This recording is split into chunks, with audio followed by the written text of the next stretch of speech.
Yeah, I thought it was our most complete performance of the year. Thought the game plan was to press in the first 15 minutes, and our guys did that. Unlucky not to get a goal. We had two or three chances early. You start to worry when you hit the crossbar a couple times, and the goalkeeper makes a few saves. Then maybe it's one of those tough nights that's not going to go in. Then we scored what I thought were three really good goals.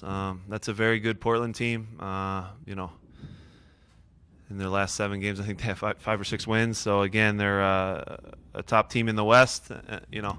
We thought though with the travel cross country that if we were able to high press, I think our fitness was good, and we were able to maintain it as opposed to being in 5-10 minute spurts. We faded a little bit at the end of the first half. They, as good teams will, they started to pin us in, and they had some restarts. We made some good plays defensively.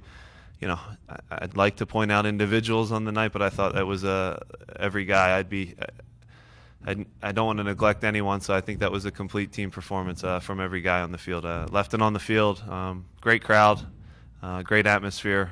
You can hear the fireworks going off now, so people will go home happy for 1 week, but we know it's one game.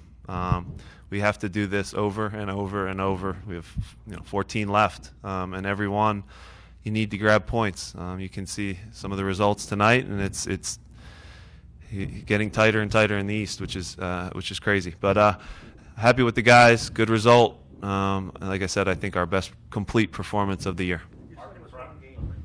More than one game. That's a pretty good homestand. Yeah. You've been playing well, maybe for a body of the last 6 or 7 games. Yeah.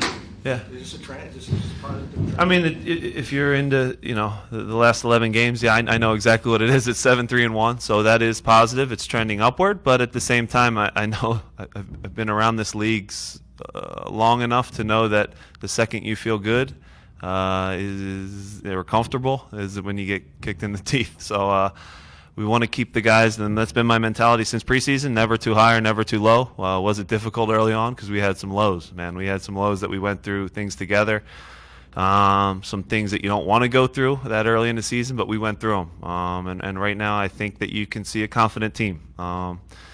Every good team I've ever been on in my life as a player had some hard moments together before they won anything together. So starting to see a group that believes in each other. And again, it is one game, so I don't want to get too high, but it was a very good game. Mark in front. Jim, could I get your comments on Mo's yellow?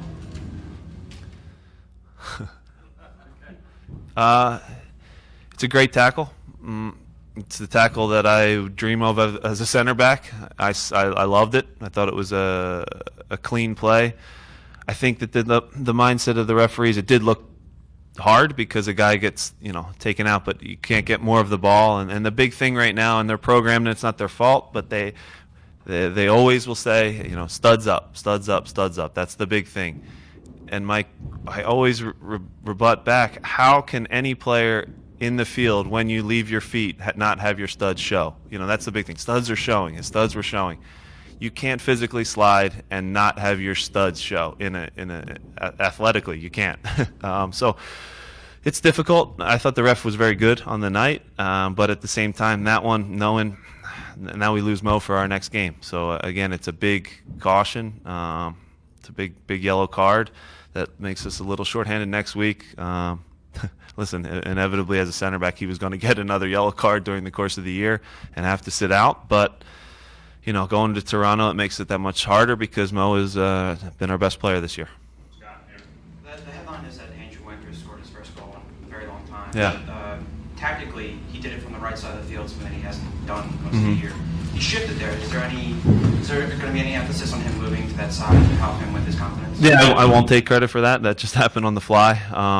He made a good play. He's gotten good looks this year. Nothing has seemed to go in for him. I know a lot of people wanted me to bail out and move on and not continue to believe in what Andrew does, but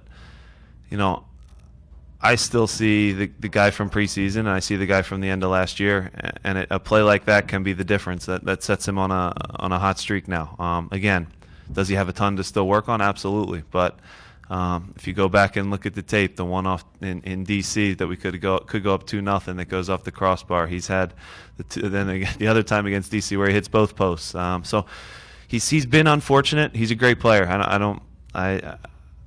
I will stand up and argue for him, and I have by continuing to put him on the field when he has had some tough games.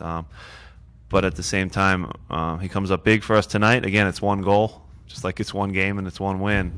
So don't want to get too high or too low with him either. But hopefully that sets him forward. The little things that he does, though.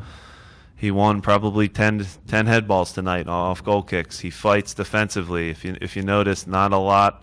He protects Fabi. He does a good job making Fabi's job easier. So he's doing a lot of the dirty running. Does he have moments where it's confidence right now? That's the biggest thing, and we want that to continue to grow. And goals usually give confidence. Jim, when you look at two fullbacks for them making their first MLS starts, Yep. How much was that a point of emphasis to kind of flood the wings and get guys forward? Yeah, I mean we prepared for Villafana. They kind of mentioned the possibility of PA playing out there. He's a kid that I actually liked a lot. He played center back at Washington. I scouted him pretty hard.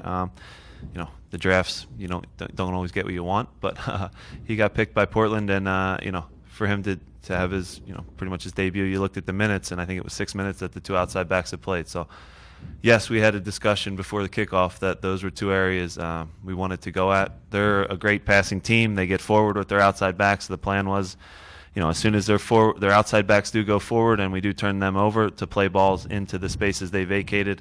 Whether it's Villafana, whether it's Powell, who's not here. The messages and the ideas are the same. I thought both young kids did a good job, but at the same time, it's their first 90 minutes, and you can't prepare fitness-wise for an MLS game. You can't recreate it in any practice situation. So we thought by the end of the game that they would have some tired legs. That's natural with young players, and the same thing happened when DC played us in the Open Cup. Two good young players playing outside back, but the fatigue does set in the last 15, 20 minutes because you can't prepare your body for the real thing. What's the difference between now and the beginning of the year? Is it just finishing? Yeah, I mean, listen, we've been a little better in front of goal. The clean sheet is nice. Limiting the other team's chances is obviously a big thing, something I'm big on. It's confidence, too. They're all the same players. We haven't made 10 trades. There hasn't been a lot of wheeling and dealing. A couple tweaks maybe here and there, but for the most part, it's the same guys. Playing with a little more confidence, getting healthy and pushing each other. We have the outside back position, I would say, is competitive right now with Shane and Ray and Fabi. And guess what? When the next guy's playing well behind you, it makes you elevate your game. And I think right now we have a lot of that going on at a lot of different positions.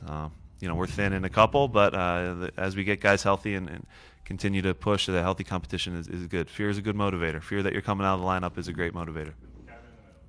Jim, when you talk about Andrew, you took him off the field, I guess it was 2 weeks ago, 3 weeks ago, and there was some boos that came from the crowd. There was criticism from us as well. Did you feel like the criticism was warranted, at least based on how he was playing? Yeah. Philadelphia, you're going to get, if your team's not winning and you're not performing, they're going to boo, and they're entitled to boo. That's fine. And they can boo me, they can boo Andrew, and I accept that. And doesn't mean you quit. This is pro sports. You can't run and hide, especially in this city. I know what it's about. Andrew knows what it's about, and he's a great player. And I'll stand by him, as long as I'm here. So again, every good pro goes through moments and dips in form, and how you respond to it is how you're judged. Okay, it's easy to quit and bail out, but the good ones and the ones that belong and stick in this league and have great careers are the ones that can deal with that. Yeah, and I'm sure he heard boos. He's nervous for sure. He's a human being. It's difficult when your home fans boo you, but at the same time, there's nights like tonight where if you reward them, he's got 20,000 people cheering for him when he comes off the field, and that's a unique feeling. So again, is a little fickle for sure, but at the same time, he a long time coming. He wishes he had 10 more goals for sure, but at the same time, for him to get the first and the fans to give him the support that they did was excellent. Anything else for Jim? Yeah, Jim, just You talked also last year. You said you sat down with Vince and said you needed more goals from Yeah. this year, and he goes out and he's already eclipsed his total from last year. What do you see from him out there? Yeah, he's really worked on the late runs in the box. He's not a goal scorer. He'll tell you that. You can ask him. That's not his job really. His job is to break up plays, be the smart guy that connects our team from front to back. But he's had a tendency now, and you've seen it, to play a forward pass and kind of sneak into the box. And goal scoring midfielders in our league, man, they're hard to find. And anytime you can creep up around 5, 6, 7, and you can get that production out of your midfielders, those are the teams that get in the playoffs. So again, I don't think it's any one thing with Vincent, but you have years where sometimes the balls bounce to you, and he's had a couple of drop to him in good spots, and he punishes teams. His technique's good. So again, while he's not a goal scorer, if a ball pops to him in that area, he can strike it, as you saw tonight. Last one for Mark. Jim, Chaco looks like he's making a bid for an All-Star. Could you talk about him? Yeah, I think Chaco, ever since he's been married, he's a much better player. I told him that actually when he came off the field. I think he understood me. My Spanish is my Chivas USA Spanish is not great, but he got me. But no, you have highs and lows with Chaco. You'll have moments in the first half where it looks like he's dead and he's gassed and his legs are shot. And then you have the highs where he makes a pass that I can't teach, no one can teach. He has some special qualities. So the little 1-2 he plays with with Vincent at the end, that's different. We don't practice that. Is my point. So he does things that you don't train for because he sees the game differently. He's got a great left foot, and sometimes you look out there and he looks gassed, and you want more defensively. But at the same time, I'm greedy. So again, I see him have good games, and I want more and more and more. And you want him to run more and more and more. There's a whole nother level he can go to. It's no coincidence. I think every game we play against an Argentine center midfielder on the other team, he steps it up a little bit. Higuain, now Valeri. I don't know if there's anything to that, but he rises to the occasion in the big spot. All right,